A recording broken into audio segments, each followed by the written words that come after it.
Всем привет, дорогие друзья! Приветствую всех на нашем канале.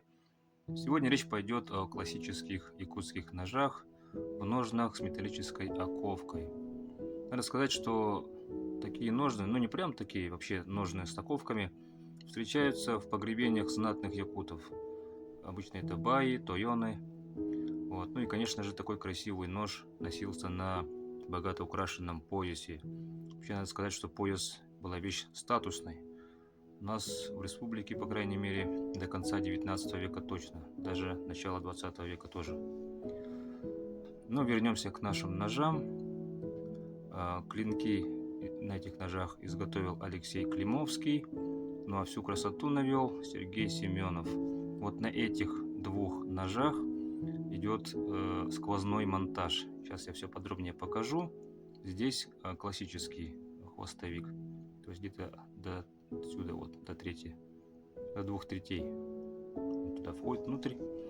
Так, ну давайте начнем сверху вниз. Вот этот нож, длина клинка у него 143 миллиметра. На всех ножах, кстати, сталь У7А. Кто не знает, это инструментальная углеродистая сталь. Она используется для изготовления топоров, стамесок, ну и так далее. В общем, для режущего инструмента. Вот. Классический узкий дол. На этом ноже, кстати, широкая голомень. Она идет ровно по линии закалки. То есть здесь применена зонная закалка. Видно или нет, сейчас попробую показать, сфокусироваться. Сейчас. Вот, видите, такая линия идет светлая. Вот она. Это вот линия закалки. А вот то, что потемнее, это вот обушная часть, она не закалена. За счет этого получается такой ленивый композит, я бы так сказал, да? То есть за счет этого нож более устойчив к нагрузкам, то есть в случае чего он скорее погнется, чем лопнет. Вот. Клеймо на обухе, как обычно у нас. Вот такой вот хвостовичок расклепанный. Здесь у нас латунная шайба. Больстер и тыльник изготовлены из рога чубуку. Это горный баран. И вот такие вот проставочки из бересты. Сама рукоятка сделана из березового корневого капа. Вот.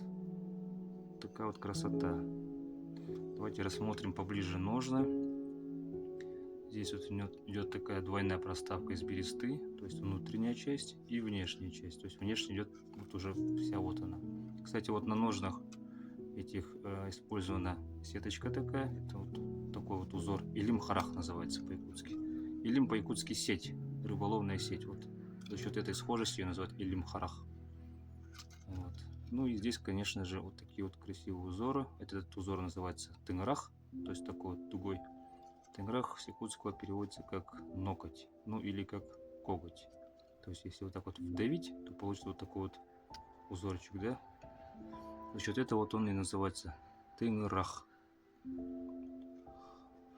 Вот такая вот красота. Здесь с этой стороны получается центральная нижняя часть загнута, и с этой стороны тоже. То есть ножны никуда не денутся, они надежно зафиксированы. Кольцо само здесь заклепано, а вот остальная часть оковок, они здесь такими язычками удерживаются. Просто загибаешь, и все, и никуда они не денутся.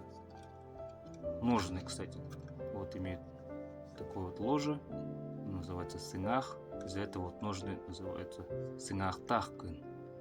То есть кын по-якутски ножны, кто не знает, сынах это челюсть. То, что вот деревянная вставка идет вот примерно до этой длины, и идет вот такое ложе выпирающее. Выпирает как челюсть. Вот. Удобно. То есть, когда вынимаешь нож, пальцем упираешься, и можно нож достать одной рукой. Вот. Такая вот красота. Ну, давайте посмотрим следующий нож. Так, можно вставим, наверное, сюда нужно. Так, сфокусируемся. Вот этот ножик у нас имеет рукоять из ореха. Тут у нас брусочек из ореха лежал долгое время. Думаю, что добру пропадать. Вот, и Сергей сделал такую вот рукояточку. Сейчас тоже сфокусируюсь, показать его текстуру. Сейчас достанем. Здесь клинок 125 миллиметров, также имеет галамень широкую вот такую вот. Сталь та же, также применена зонная закалка. Узкий дол классический. Здесь использован на больстере кость мамонта, именно кость, не бивень, а кость. Вот. Ну и здесь вот такие вот узоры нанесены. Вот. Клеймо мастера. Угу. Сами ножны изготовлены из березы полностью, вот, они деревянные, и сверху такая вот оковочка. Такой же узор идет. Вот, все то же самое. Единственное, здесь вот видите, по всей длине идет, как сказать это, ну, загнул, да, края получается тоже, для того, чтобы, ну, никуда не делись. А здесь они вот так вот внутрь подогнуты тоже. То есть оковочка никуда не сдвинется. Вот. И, кстати, здесь само входное отверстие в ножны полностью в деревянных ножнах вырезано. Перейдем теперь к третьему ножу. Здесь у нас тоже сталь У7А. Здесь уже узора нет на бересте, такой вот, как есть, оставили. Здесь у нас идет наборная рукоять, вот, из бересты, и здесь также применена кость мамонта с красивыми узорами. Также хвостовик расклепан, латунная шайба. Здесь спуски прямые. Вот. Длина клинка 144 миллиметра. Классический узкий дол. Все то же самое в принципе. Вот.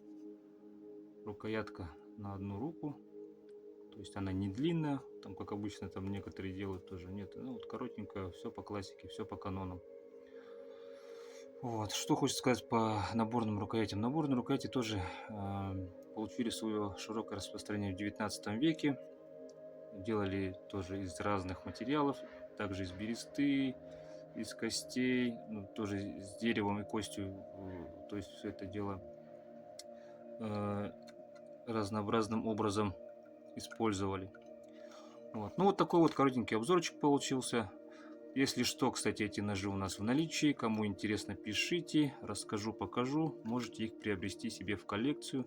Но при этом не забывайте, что ножи рабочие. Ножами этими пользоваться можно хоть на охоту, хоть на рыбалку, куда угодно, на кухне. Ну, то есть вещь такая. Нож должен, как говорится, резать. Ну все. Всем спасибо большое. Если есть какие-то вопросы, комментарии, пишите обязательно. Постараемся на них ответить. Всем пока, всем здоровья.